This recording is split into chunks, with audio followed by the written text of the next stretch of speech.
City, Missouri. I attended a parochial school and a parochial high school, all girls, and I did graduate from UMKC, so I am kind of born and raised.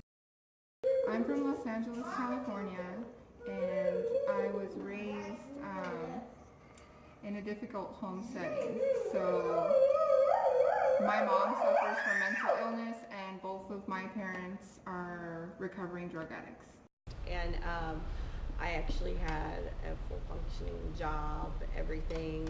Actually, I was a provider for my family, and where the downfall happened is drug related, and I lost everything.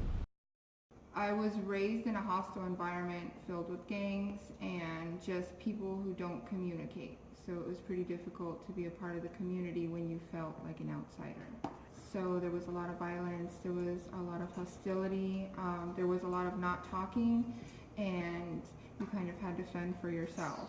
I noticed that I had to deal with my parents being violent and aggressive, and I don't think that they meant to hurt me. It's just the state of mind that they were in.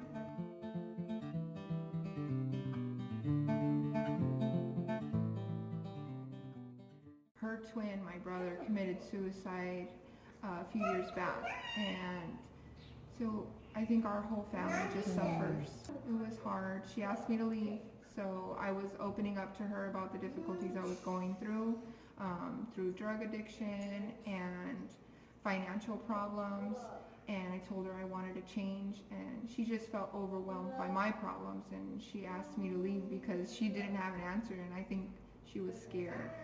They wanted me out right then and there. I have no friends, no family. My sister was my family here, so I needed help, and I was desperate, even though I didn't admit it and I didn't know it. I really lost everything. I lost my housing, I lost my savings, I lost my family, so I was really building from the bottom up.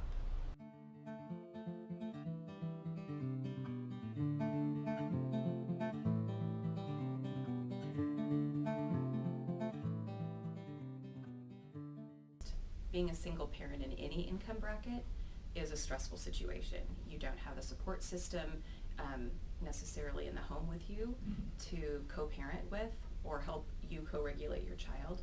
So I think at any income bracket you're going to see the level of stress increase. And then when you think about families that are moms or dads that are single parents living in poverty, the chronic stressor of the deficits in those conditions where there's not enough food, there's not enough time, there's not enough resources, that definitely increases the experience of stress in an individual and in a dyad. And typically most parents have more than one child, and so it's the whole system that gets impacted by the stress that's that trickle down from the parent to the kid. A lot of people don't realize what a violent city Kansas City is, and there are many cities like us in the country, but when we think about violence, I don't think it often comes to mind how many children are witnessing those events, hearing those events, exposed to those events. And just having a sick or an injured child is so stressful. Yeah. And so, but that's on top of all the other stresses that they're dealing with every day. And I find it humbling, honestly, to tell you the truth, when you hear some of the stories and some of the circumstances in which our families live, it is very humbling, because I don't know if I'd be able to get out of bed in the morning if I didn't have a car or a phone, food to eat, the clothes I wanted, a checking account, an education. I mean, just you name it. It's just human, just a horrendous thing for them to get from point A to point B, to get to a clinic. It's not just poverty, it's really abysmal situations where there isn't transportation, where there is not a grocery store, where there's not a park, where there's violence in your neighborhoods. Things that I think are very hard for middle class people to conceptualize until you walk the walk with our families or ride the bus with our families. The Adverse Childhood Experience Survey, it's really interesting. Poverty is not one of the qualifiers on there. That's not even considered, that wasn't even on the original ACEs. Now there is an urban ACE that does include poverty, but that's an aside that I think is just really fascinating, that living in poverty wouldn't be considered a stressful situation that would or could adversely impact, family life, child development.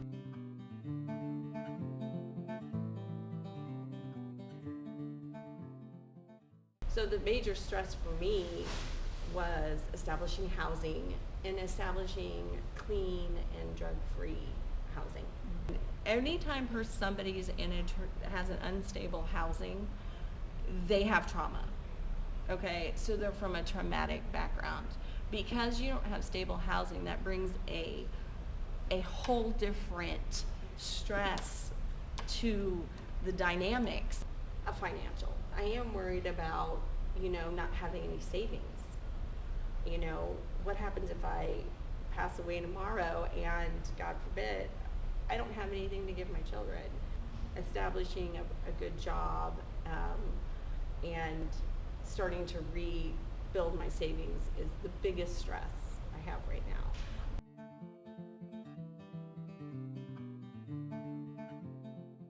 But it makes everything so much longer to do something. It's a lot to get on the bus with an infant and, get her out of the house. That's really stressful actually too, because if I miss my bus, then I'm late the whole day.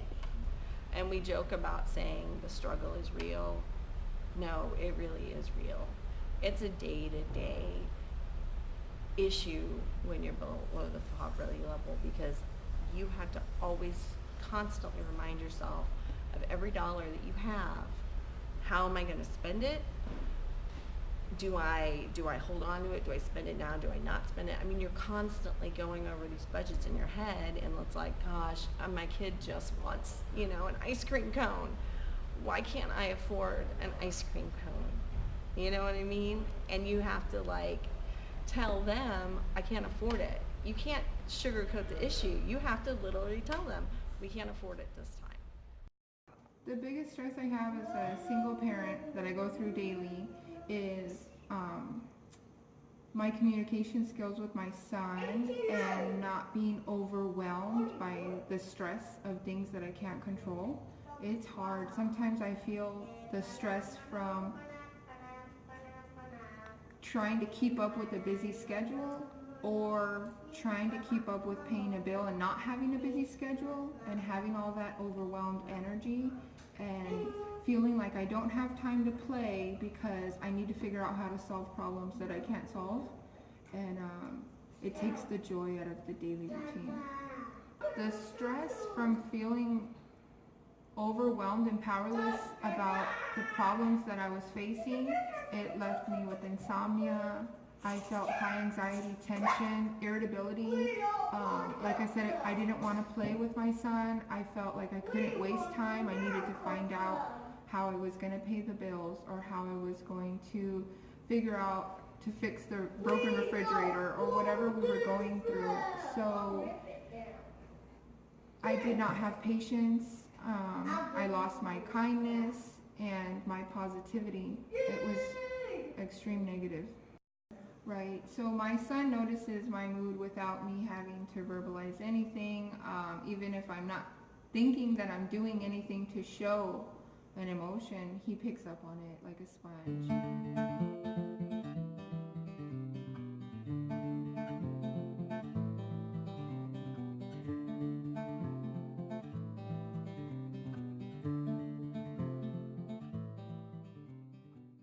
Fight, flight, or freeze. I mean, that's just, that is a protective mechanism that our bodies go into, and it's great if you're in a forest and you meet a bear. It's great if, you're going to be able to run faster, think clearer, breathe deeper, and get the heck out of there, because of that physiological reaction in our body.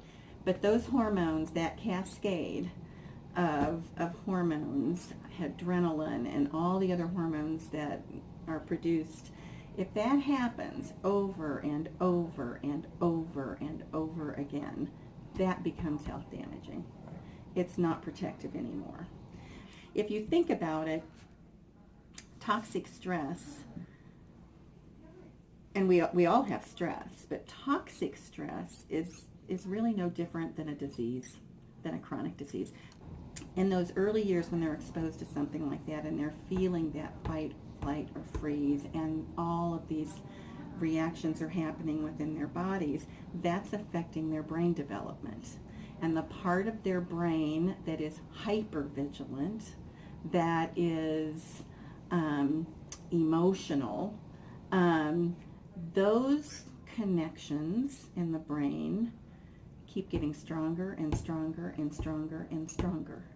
And the other connections in the brain that help us regulate and calm ourselves down and sit still in class and learn, pay attention, and make decisions, those are getting pruned away because they're not being used. And it affects decision making, it affects, but it affects really every organ of our body. So toxic stress is real. I had one dad describe to me what he knew what toxic stress was. We have a community action board, and we, for our 2 Gen Thrive initiative over at Operation Breakthrough, and we had shared the science about toxic stress, about ACEs, adverse childhood experiences, and what that looks like, because it really does affect your health, and it's not just your mental and behavioral health. It affects your physical health as well. You're much more likely to have a shorter life than somebody who has not been exposed to ACEs. You're much more inclined to have diabetes, to experience all kinds of health problems, heart disease, chronic obstructive pulmonary disease, all of these things. So he described this as, when we were sharing this information with them, he said, I know what this is. I know what it is. I can tell you what it feels like. Toxic stress is when my car won't start, and I get under the car to try to fix it, and I realize it's something that I don't have the tools for, I don't have the money for the part, and I don't know how I'm going to get to work, how I'm going to get my little guy to Operation Breakthrough. And he says, I go inside the house and I'm physically sick. I'm ill. He said, that's toxic stress. And it's paralyzing, that it gets under the skin. It lives in your body. It's contagious. It's not healthy. It's not good for you. It's not good for the kids. And it can pass from one generation to the next. So that's toxic stress.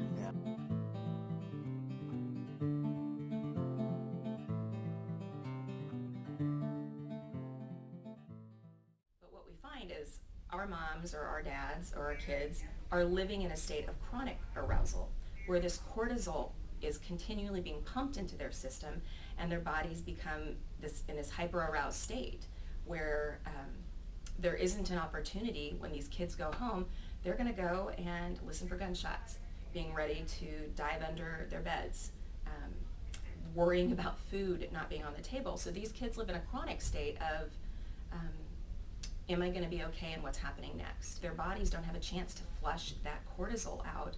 The more repetition of cycles we have of that cortisol flooding our brains, we see a shift in brain architecture. It physically changes our brains and our bodies. With that comes maladaptive patterns of behavior. They're behaviors that are life-saving for these kids and families, but are health-threatening for them long-term.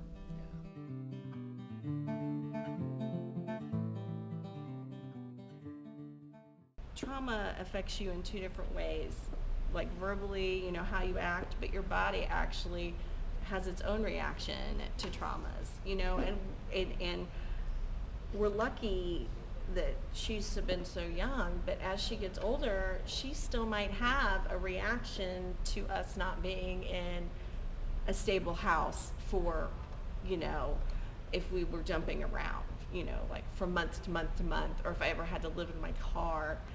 They react accordingly, and they may not be able to express it because they don't know how to tell me, hey mom, why do we move from why are we living in our car? This isn't normal, especially if another kid says, hey, it's not normal. Overwhelmed, voiceless, or trapped in darkness, because that's how I felt. I felt that I needed help and I couldn't ask for help because my family turned their backs on me, and I started to not trust people or not believe people.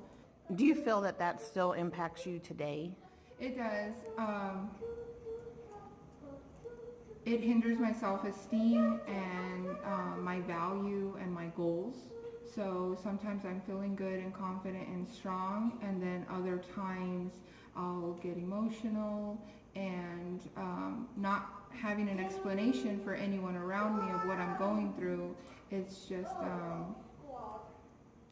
a difficulty that I really can't explain. But yeah, the social emotional development of our moms are sometimes stunted as well, based on what their trauma was when it was experienced, what their current situation and stressors are. We have a lot of our moms deal with depression or mental health issues. So helping navigate systems so that they get the care that they need so they can be a good parent is huge. But doing it without judgment, again, without judgment. The more chronic stress that a person experiences, that they have reduced mental health. When you have chronic stress, you typically have traumatic events that are happening around you or to you, and through that comes PTSD. We see very high rates of PTSD and maternal depression. And we definitely know from the science now that an accumulation of these exposures, it is cumulative, that actually changes the brain. So when we see kids who are having health issues, asthma, obesity, behind on their shots, you name it, we need to understand what is the context in which this is happening.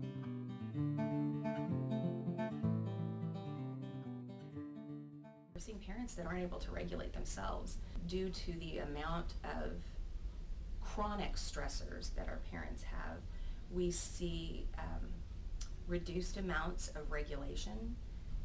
We surveyed our parents a year ago, and we had an N of 142. So out of those 142, 75% of our parents said at any given time they cannot access a regulation skill if they are in a stressful situation. 75% of the time, we have parents that don't have a way to calm their bodies, calm their thoughts, calm their minds.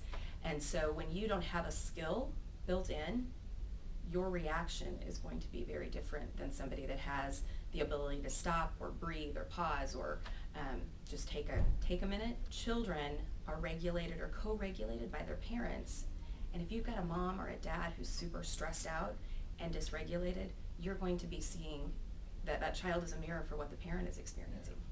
And it's a really vicious cycle when you have a stressed parent and their reactions stress the child out. Right. And the child doesn't know quite what to predict and what's going to happen. And then we see maladaptive patterns of behavior to try and mitigate these stressful experiences, whether it's the adult or the child. Those children they can't walk past somebody without hitting somebody. They can't pick up a book without throwing it. I noticed, just watching them play, they don't even look like they're having fun sometimes. So what we see as the problem, whether that's smoking or, alcohol or gambling or Drug use or all of any it, high risk. that's their solution. They're trying to, that is a coping mechanism. And I know it's easy to blame the poor for being poor and to say, people are making bad decisions. Well, I think you have to consider the whole picture and what that person has been through. Other thing is, if you stop and think about the social and emotional issues that these moms are dealing with, they are constantly in competition with each other for resources. So that scarcity of housing, scarcity of transportation, scarcity, bus tokens and food pantries, and they are in competition for those resources. And so they don't necessarily have the same social relationships with each other that you would think, that you or people that have. where you have people you pal around with and play dates and all those kinds of supportive things. What I find is that so many of our families who are in poverty are so crisis driven that it just becomes a consistent way of life for them. They react to those things that they're used to dealing with. So a lot of times being proactive or making a plan as to how to address those issues is very, very difficult because they're constantly dealing with those crises. They're constantly in those crises. So a lot of their behavior is reactionary. And how do I survive today? Anytime we're stressed, we don't make good decisions. But when we are chronically stressed, we have less capacity to get up into that frontal cortex where we are in our thinking brain. Living in stress would change how a parent interacts with their child.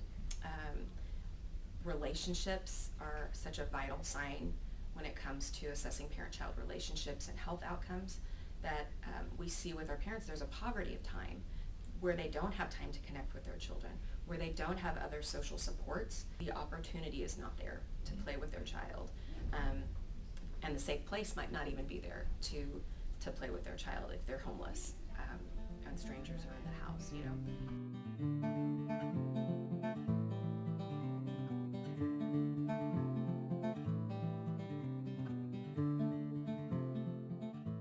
I'm going to tell you right now, it's difficult to get into the system.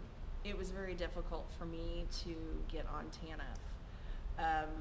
They've made it very complicated into very, very paperwork driven. You have to, it took me at least 5 times to go down to the office to get on assistance. And I'm living at a homeless shelter for women and children. It shouldn't be that difficult. You almost have to be homeless and without a job so you can go to all the stuff for the state so you can get on it, you know? Because there's no one that has enough time or take off enough work to go and actually get the stuff. You know, I mean, it's ridiculous. It took me a week, and that was going every day. I couldn't take off from a job every day to go get assistance, you know what I mean? I didn't know when I first started looking for like assistance what to go for, like what I needed to get. I didn't really know what it was to be in a transitional living. You know, you Google that and you don't really, you know, there's not a how-to.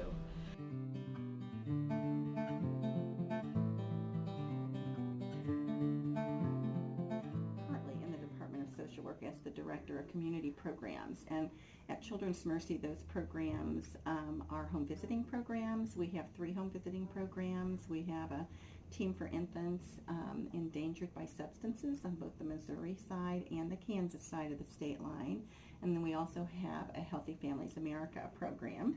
And then we have a clinic embedded in Operation Breakthrough, which is the largest, one of the largest in the country, but certainly the largest early Head Start and Head Start in the state of Missouri.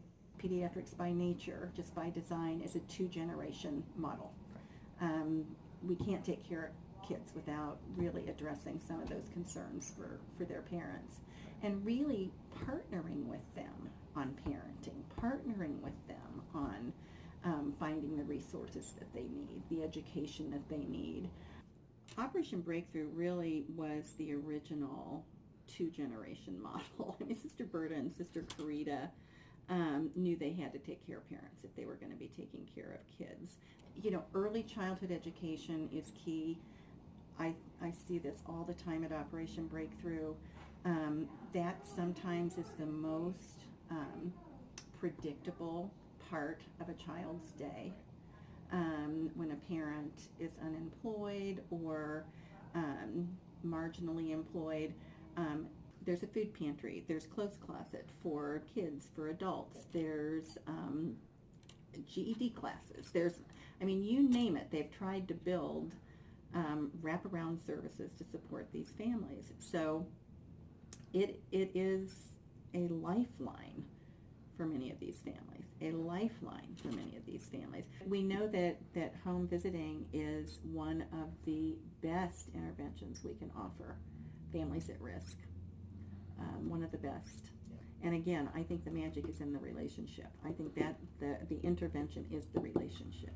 We built bridges of opportunity through education that allow children and families to flourish. That is our new revised mission statement. Most of what we do is we build a bridge. We build a bridge of support in whatever way that might be, in using education, whether we're educating on nutrition, whether we're educating with ABCs and 1, 2, 3s, educating about being a better parent, navigating, finding a job. We provide education, and when you provide education for someone, then they become more empowered as an individual, whether it's the child or it's their parents. We find too that as we do our needs assessment, our strengths inventory, we're identifying a myriad of needs that our families have. And so being able to address many of those things in-house is really important, because obviously we are an anchor in this community, an institution, if you will, and we would like to be able to provide as much of those services or resources as we can in-house, because we build a very strong rapport with our families and feel that by capitalizing on that rapport, we can really make a lot of headway in-house, because we have that trust, we have that relationship. Most of the time, we're talking with families about why it's so important that their children are here every day.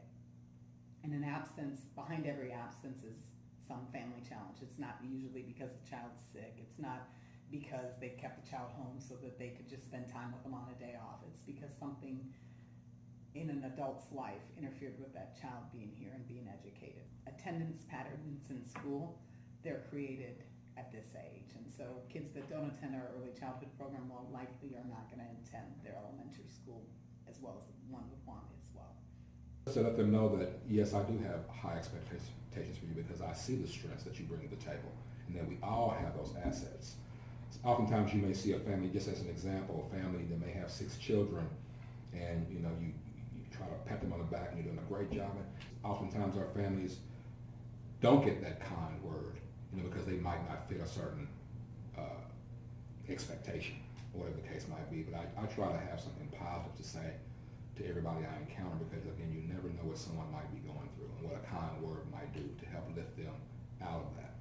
I think what's really important is through that education, then you empower and allow them that, number one, that you are important. I do want to hear how you feel. Your voice is important, and you have a voice. We offer parenting classes here in the fall and in the spring, and we see parents are not competing for resources during that time. And that makes a huge difference in the relationships that can be built. When we've offered these parenting classes, there's childcare provided. There are meals for the kids, there's meals for the parents, and it's a time for parents who don't have time to connect with other people, to sit down and have this organic experience of sharing a meal, of getting some concrete parenting skills. I'm lucky enough to have gotten into St. Mark's because it's a wonderful program. So I don't worry about childcare like I would have. I'm living my life a lot different now. I'm living a life that I enjoy reading her books, whereas before, not so much, because I was busy trying to do something else. They help. The resources that I never tapped into, like the life skills classes, I took for granted, but those things are what helps your stress level. It helps you just vent and say, yes, I understand your struggle. How can we help? And I think that it is critical to my success that I have a group that I attend every week to help ground me, to make the shame, I'll call it, or the stereotype of being in this position dealable. It's just their support and their encouragement is what's brought us here today, and we just recently moved up in the world. We got our own apartment now at another women and children's transitional place called Amethyst. She goes full-time here, yes, and has been since October. They're more engaged than any other program that I've been aware of. You're just doing so good.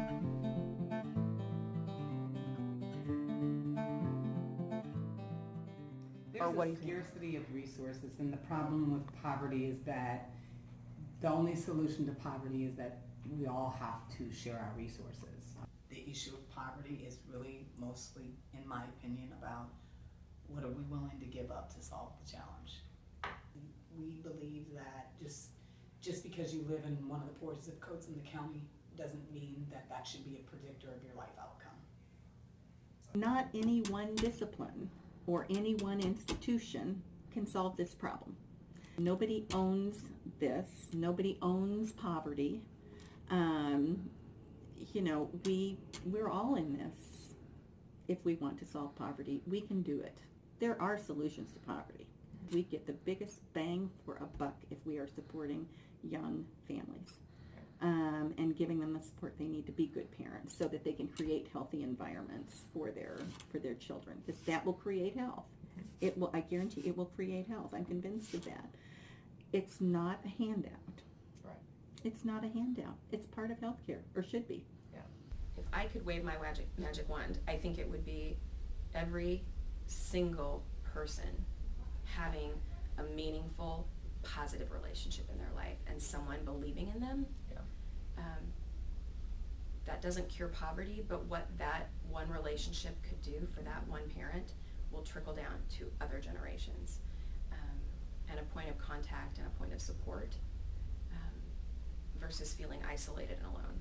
We have a lot of families that are happy together and don't have mental health issues and that are super resilient, that have had multiple traumatic experiences, and I would say are happier than a lot of families that are affluent and living in Johnson County. Not that families are happy to be in poverty, that's not what I'm trying to say, but I think poverty does not necessarily equal sadness. You're also going to see resilience, because what we see, I think these are some of the most resilient people on the planet. Kids are typically, and human beings are typically, very resilient. Even though we know now that trauma is much more common than we'd like to think it is, and these exposures to different things in our childhood, and resilience is just as common or more common. I am hoping that what eventually happens is that this work that we're doing on the ground, front line, gives us the opportunity to really impact policy. We all come across hard times. The bottom line is that you keep your head up and that you know that tomorrow can be a better day, but you have to be willing to make those steps to help make that a better day. And no matter what, just love your children, hug them, let them know that you're there for them, and just each day strive to do better.